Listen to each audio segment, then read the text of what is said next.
Students, जैसा कि हम लोग पिछले वीडियो में प्रकाश के बारे में पढ़े, प्रकाश का इंट्रोडक्शन किया हम लोगों ने। प्रकाश का एक छोटा सा परिचय लिया जिसमें प्रकाश क्या है, प्रकाश के गुण क्या है, प्रकाश में होने वाली घटनाओं के बारे में हमने देखा। तो उसके बाद अब हम लोग चलते हैं प्रकाश से संबंधित चैप्टर्स के ऊपर, जहां पर हमें उनमें प्रकाश में होने वाली घटनाओं के बारे में अध्ययन करना है। तो हमारा पहला चैप्टर क्या है? प्रकाश का परावर्तन तथा अपवर्तन। आज हम लोग प्रकाश का परावर्तन डिस्कस करेंगे, अपवर्तन इसके बाद वाले वीडियो में हम लोग डिस्कस करेंगे, क्योंकि धीरे धीरे थोड़ा थोड़ा एक एक टॉपिक करके जैसे हम लोग पढ़ेंगे उसमें हमारा सभी चीजें या सभी टॉपिक्स क्या होते रहेंगे, क्लियर होते रहेंगे। उससे संबंधित हम लोग प्रश्नों को भी करते रहेंगे। तो आज का हमारा टॉपिक है प्रकाश का परावर्तन। तो प्रकाश का परावर्तन किसे कहते हैं, प्रकाश के परावर्तन की परिभाषा क्या है, इसके कितने प्रकार हैं और इसके नियम क्या है, यानी कि परावर्तन के नियम क्या है, और इस पर आधारित आंकिक प्रश्नों को देखेंगे जो कि आपके यूपी बोर्ड एग्जाम के लिए ज्यादा उपयोगी है। तो चलिए शुरू करते हैं कि प्रकाश का परावर्तन किसे कहते हैं। तो सामान्यतः अगर हम लोग देखें दैनिक जीवन में, तो होता क्या है कि कभी कभी हम ऐसा महसूस करते हैं कि कोई वस्तु, अगर हम चल रहे हैं कहीं के, अगर चल रहे हैं तो अगर कोई वस्तु रखा हुआ है, उस पर सूर्य की प्रकाश पड़ रही है, तो वहां से वह सूर्य की प्रकाश हमारी आंखों तक पहुंचती है, जबकि वहां पर सूर्य नहीं है जहां से प्रकाश आ रहा है। तो होता क्या है कि सूर्य का प्रकाश उस वस्तु पे पड़ता है और वहां से टकराकर हमारी आंखों तक पहुंच जाता है। तो ऐसे घटनाएं बहुत हम लोग देखते हैं, महसूस भी करते हैं। तो ये जो घटना है वो प्रकाश का परावर्तन कहलाता है। तो इसको वैज्ञानिकी रूप में एक विज्ञान की भाषा में कैसे कहते हैं, तो जब प्रकाश किसी चिकने या पालिशदार सतह पर पड़ता है तो वह उसी माध्यम में वापस लौट जाता है। प्रकाश का किसी चिकने या पालिशदार सतह पर पड़कर पुनः उसी माध्यम में लौट जाने की घटना को ही हम प्रकाश का परावर्तन कहते हैं। एक बार और सुन लीजिए कि प्रकाश का परावर्तन किसे कहते हैं। प्रकाश का किसी चिकने या पालिशदार सतह पर टकराकर पुनः उसी माध्यम में वापस लौट जाने की घटना को ही हम क्या कहते हैं, प्रकाश का परावर्तन।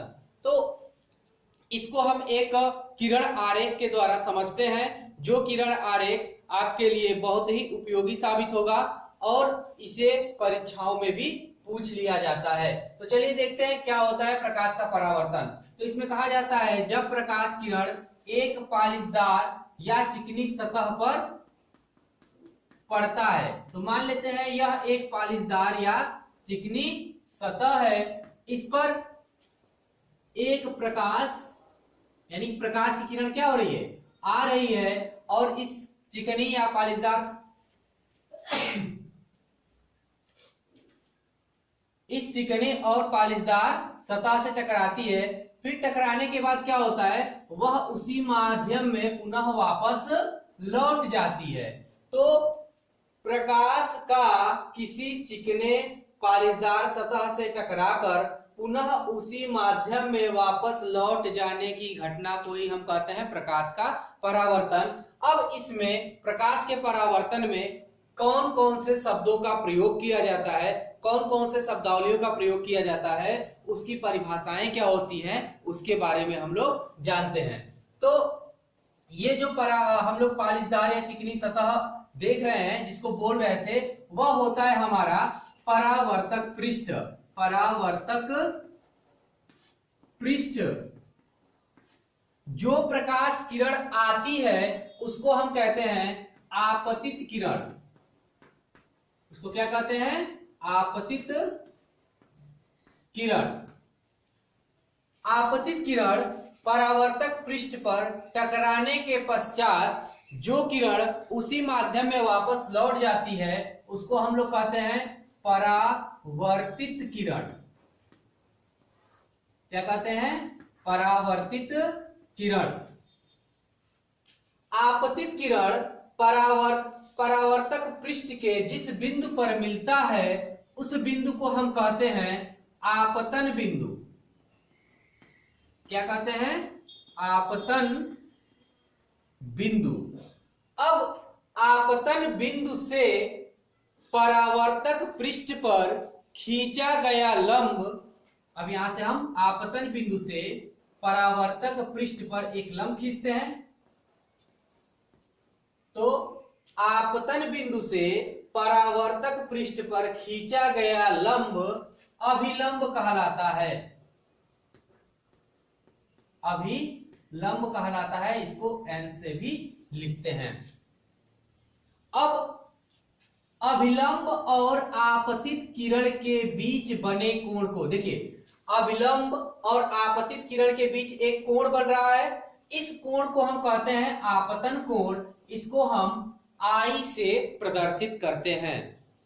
ठीक इसी प्रकार अभिलंब तथा परावर्तित किरण के बीच बने कोण को हम परावर्तन कोण कहते हैं, इसे हम स्मॉल r द्वारा प्रदर्शित करते हैं। तो यहां पर हमने क्या देखा कि प्रकाश का परावर्तन किसे कहते हैं? यह प्रकाश के परावर्तन का किरण आरेख है। इसमें कुछ शब्दावलियों का प्रयोग किया गया है, जैसे परावर्तक पृष्ठ, आपतित किरण, परावर्तित किरण, आपतन बिंदु, अभिलंब, आपतन कोण तथा परावर्तन कोण। तो आपको करना क्या है कि इन सभी शब्दावलियों को, जैसे आप क्या लिखेंगे, सबसे पहले प्रकाश का परावर्तन, उसकी परिभाषा लिख देंगे, किरण आरेख बनाएंगे, फिर उसके बाद लिखेंगे परावर्तन से संबंधित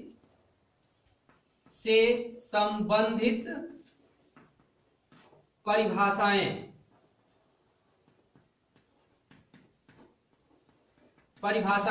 अब उसमें आप क्या करेंगे, इन सभी पॉइंटों को लिखकर उनके बारे में लिखेंगे कि ये क्या क्या हैं। जैसे आप लिखेंगे परावर्तक पृष्ठ, तो परावर्तक पृष्ठ क्या है, यहां पर आप किरण आरेख में दर्शाएंगे भी। फिर लिखेंगे आपतित किरण, तो आपतित किरण किसे कहते हैं, इसको आप बताएंगे। फिर लिखेंगे आप परावर्तित किरण, परावर्तित किरण किसे कहते हैं। फिर आपतन बिंदु, आपतन बिंदु। फिर आप लिखेंगे अभिलंब। इन सभी चीजों को जानना बहुत ही जरूरी है, क्योंकि जब तक आप इन सब चीजों को नहीं जानेंगे प्रकाश का अध्ययन आपके लिए कठिन हो जाएगा।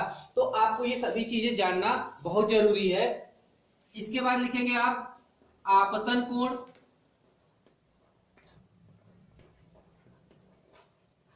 आपतन कोण किसे कहते हैं, और परावर्तन कोण। ये सभी परिभाषाएं आप अपने कॉपी पे लिख लेंगे तो आपके लिए ज्यादा बेटर रहेगा। बेटर इसलिए रहेगा कि ये सभी चीजों को आप एक ही बार में देख सकते हैं। तो आपको इसको लिखना कैसे है, सबसे पहले लिखेंगे प्रकाश का परावर्तन, उसकी परिभाषा लिखेंगे, उसके बाद किरण आरेख बनाएंगे, किरण आरेख बनाने के बाद उन सबका नाम लिखेंगे आप, उसके बाद लिखेंगे परावर्तन से संबंधित परिभाषाएं। तो आप परावर्तक पृष्ठ के बारे में लिखेंगे, आपतित किरण, परावर्तित किरण, आपतन बिंदु, अभिलंब, आपतन कोण तथा परावर्तन कोण के बारे में लिखेंगे। तो ये हो गया आपका प्रकाश का परावर्तन की परिभाषा। अब यहां पर हम देखेंगे कि यहां पर हमने लिखा है प्रकार, यानी कि अब ये दूसरा वाला हम लोग देखेंगे प्रकार। अब यहां पर कहा जा सकता है, आपके दिमाग में क्वेश्चन आ सकता है कि ये परावर्तन के प्रकार कैसे हो गए। तो देखिए, ये प्रकाश किरण जो आ रहा है, जिस पृष्ठ पर टकरा रहा है, यानी कि परावर्तक पृष्ठ पर, ये परावर्तक पृष्ठ कैसा है, इसके आधार पर परावर्तन दो प्रकार के होते हैं। एक होता है नियमित परावर्तन और एक होता है अनियमित परावर्तन। यानी कि परावर्तक पृष्ठ के अनुसार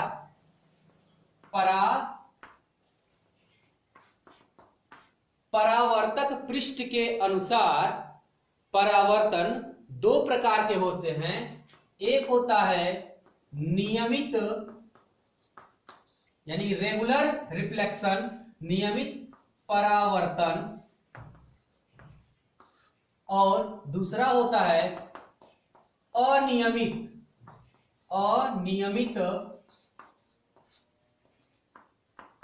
परावर्तन। इसको हम विसरित परावर्तन या इर्रेगुलर रिफ्लेक्शन भी कहते हैं। तो चलिए देखते हैं कि पहला कि नियमित परावर्तन किसे कहते हैं।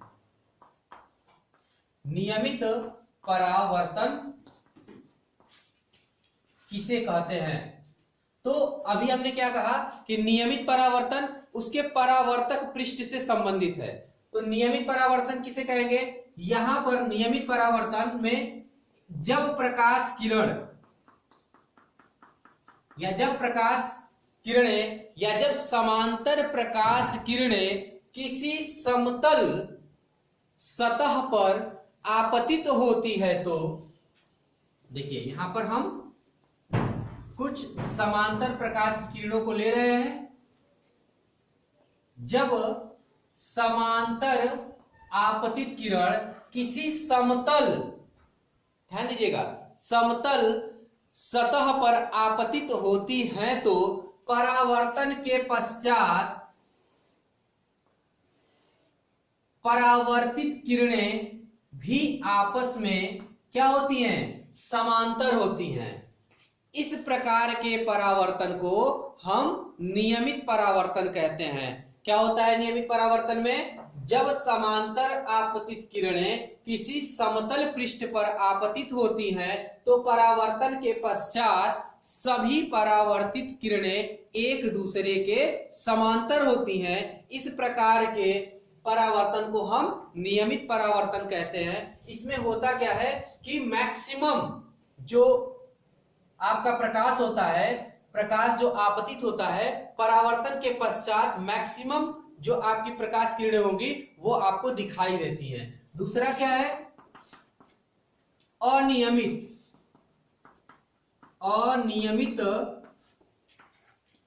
परावर्तन। अब अनियमित क्या हुआ?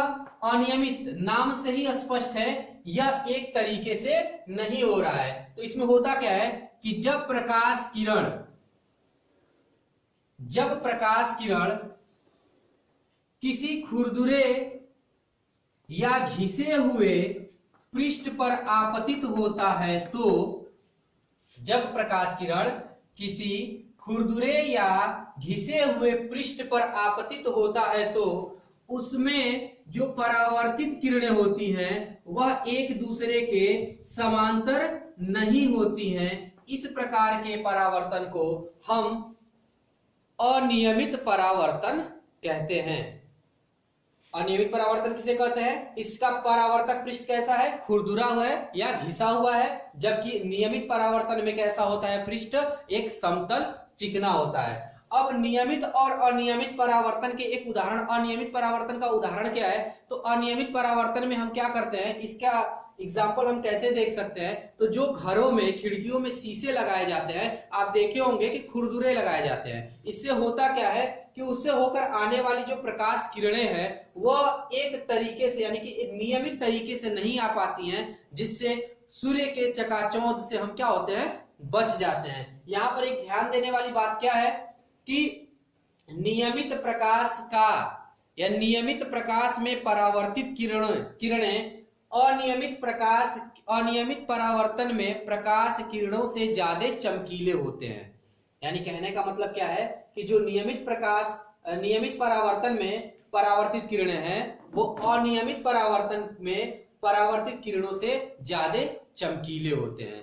तो ये होता है आपका नियमित और अनियमित परावर्तन। अनियमित परावर्तन का एक और उदाहरण है कि जो अखबार यानी जो न्यूज़पेपर होते हैं वह रफली क्यों बनाए जाते हैं? रफ पेपर पे ही क्यों बनाए जाते हैं? इसलिए बनाए जाते हैं कि उस पर पड़ने वाला प्रकाश यानी कोई भी वस्तु या कोई भी अक्षर हमको दिखाई देता है कब? जब उससे होकर प्रकाश किरणें हमारी आंखों पे आती है। तो जब हम पेपर को रफ बनाते हैं तो वहां से चलने वाली प्रकाश किरणों का परावर्तन कैसे होता है? तो अनियमित रूप से होता है, जिससे हमें वह अक्षर आसानी से पढ़ लेते हैं, वो अक्षर पढ़ने में हमें कठिनाई नहीं होती है। तो ये हो गया आपका परावर्तन के प्रकार। इसमें आपसे पूछ दिया जाता है कि अनियमित परावर्तन के उदाहरण दीजिए। अनियमित परावर्तन में क्या होता है, इस तरीके से क्वेश्चन आपसे पूछा जा सकता है। अब हम लोग चलते हैं परावर्तन का नियम देखते हैं। ये मोस्ट इंपॉर्टेंट है, ये आपका एग्जाम में भी बहुत ज्यादा पूछा जाता है। परावर्तन का नियम, ये मोस्ट इंपॉर्टेंट है, इसको आप IMP लिख लीजिएगा, इंपॉर्टेंट। ठीक है, परिभाषा, किरण आरेख और नियम, ये बहुत ही इंपॉर्टेंट टॉपिक है प्रकाश के परावर्तन में। तो प्रकाश के परावर्तन के कितने नियम होते हैं? तो प्रकाश के परावर्तन के 2 नियम होते हैं। है बहुत आसान, आपको बस एक बार समझना है। तो चलिए इसको प्रकाश के परावर्तन के नियम को समझने के लिए हम एक छोटा सा फिगर बना लेते हैं, वही किरण आरेख जो हमने बनाया था परिभाषा को बताते समय। ये हो गया आपका परावर्तक पृष्ठ, ये हो गया आपतित किरण, ये हो गया अभिलंब, सॉरी यहां पर,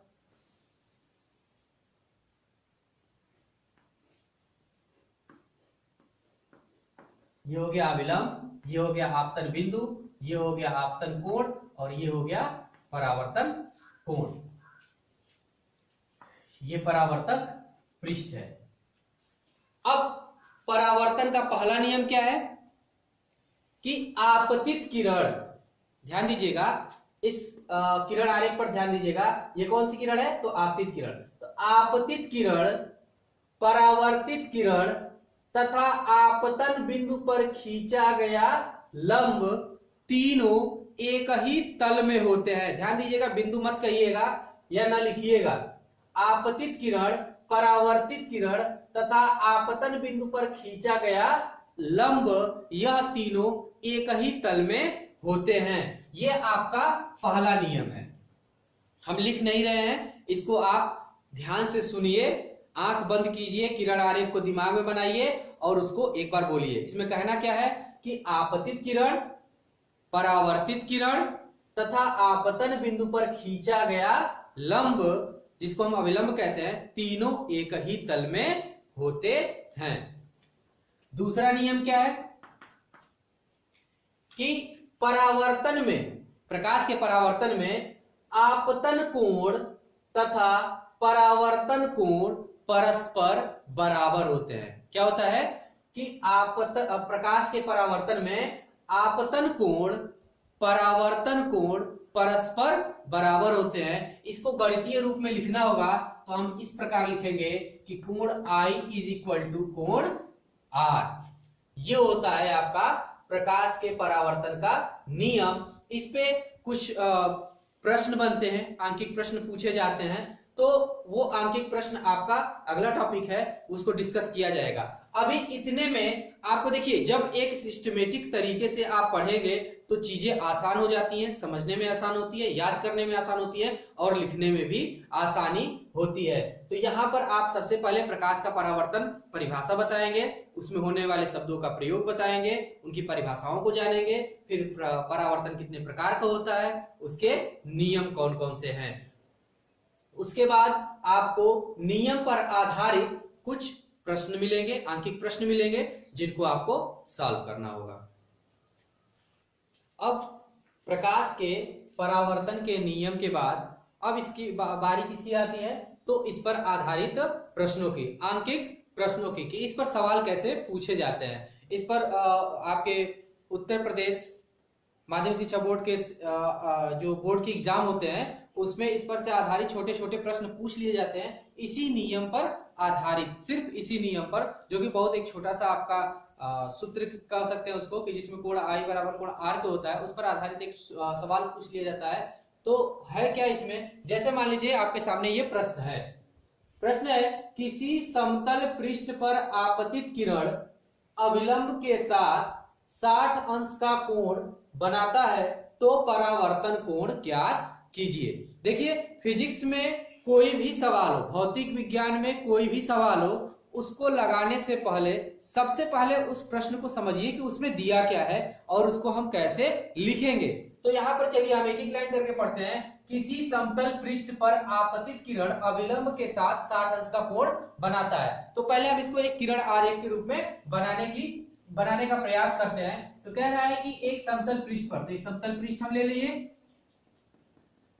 एक आपतित किरण, तो ये आपतित किरण है, कहां से, तो अविलंब के साथ। तो अविलंब कैसे बनता है, तो ये आपतन बिंदु पर खींचा गया लंब ही क्या कहलाता है, अविलंब कहलाता है। इसके साथ कितने अंश का कोण बना रहा है, तो 60 अंश का कोण बना रहा है। तो परावर्तन कोण ज्ञात कीजिए, यानी कि हमको कौन सा कोण ज्ञात करना है, ये वाला कोण हमको ज्ञात करना है। अब अविलंब के साथ, अविलंब से आपतित किरण के बीच के कोण को हम क्या कहते हैं, तो आपतन कोण कहते हैं। यानी कि यहाँ पर हमको किसका मान दे दिया, तो आपतन कोण का मान दे दिया। तो आपतन कोण यहां पर हल करेंगे हम। प्रश्न में क्या दिया है कि आपतन कोण बराबर 60 अंश, ज्ञात क्या करना है, परावर्तन कोण। तो परावर्तन कोण कितना है, ये कितना है, ये हमें नहीं पता, इसी को हमको ज्ञात करना है। तो आपके पास एक नियम है जिसमें कहता क्या है, यानी कि परावर्तन का दूसरा नियम क्या कहता है कि आपतन कोण परावर्तन कोण के बराबर होता है, अर्थात कोण I इज इक्वल टू कोण R। इसलिए यहां पर लिख देंगे परावर्तन के नियम से कोण I बराबर कोण R, इसलिए कोण R is equal to 60 degree. अब यही हमारा क्या हो गया, आंसर हो गया। अब इसी में बहुत करेगा तो एक छोटा सा प्रश्न बढ़ा देगा, क्या कि यदि किसी समतल पृष्ठ पर आपतित किरण अविलंब के साथ 60 अंश का कोण बनाता है तो समतल पृष्ठ से परावर्तित किरण के बीच का कोण क्या होगा। यह प्रश्न बढ़ा सकता है। तो ये आपसे क्या कह रहा है, समतल पृष्ठ से परावर्तित किरण के बीच का कोण क्या होगा। अगर ये चीज आपसे पूछे तो क्या करना होगा, साधारण सी बात है, आपको इसको जब हल करेंगे तो कैसे हल करेंगे, आपको पता है अगर ये MM डैश हो और ये बिंदु O हो तो आपको पता है कोण NOM dash is equal to 90 degree और कोण R is equal to 60 degree, जो कि अभी आपने प्राप्त किया है। अब मान लेते हैं ये कोण का नाम कुछ भी मान लेते हैं, X मान लेते हैं। तो आप क्या लिख सकते हैं, कोण R प्लस कोण X is equal to 90 degree.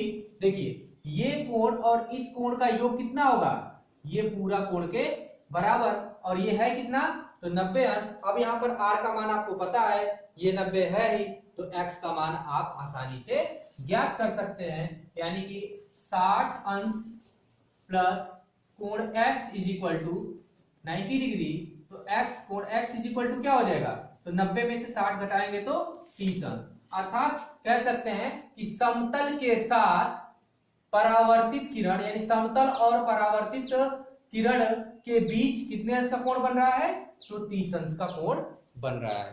तो ऐसे प्रश्न आपसे पूछे जा सकते हैं, और भी इस पर आधारित जितने भी प्रश्न होंगे वो आपको PDF के माध्यम से डिस्क्रिप्शन में डाल दिए जाएंगे। आप उन प्रश्नों को डाउनलोड कीजिएगा और उन प्रश्नों को लगाइएगा। आप प्रश्न जितने ज्यादा प्रश्न करेंगे आपको यह चैप्टर, यह चीज समझने में आसानी होगा और आसानी से याद भी हो जाएगा, जो आपके एग्जाम के लिए बहुत उपयोगी होगा।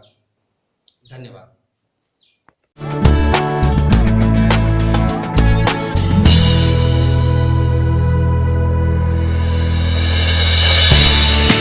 क्या होता है, तो इस किरण आरेख के माध्यम से हम लोग समझ रहे हैं। जैसे मान लीजिए कि प्रकाश के परावर्तन में क्या होता है कि जब प्रकाश किरण एक समतल पृष्ठ पर, चमकदार समतल पृष्ठ पर पड़ता है तो पुनः उसी माध्यम में वापस लौट जाता है। इस घटना को हम क्या कहते हैं, प्रकाश का परावर्तन। तो यहाँ पर क्या होता है कि ये आपतित किरण है और ये परावर्तित किरण है।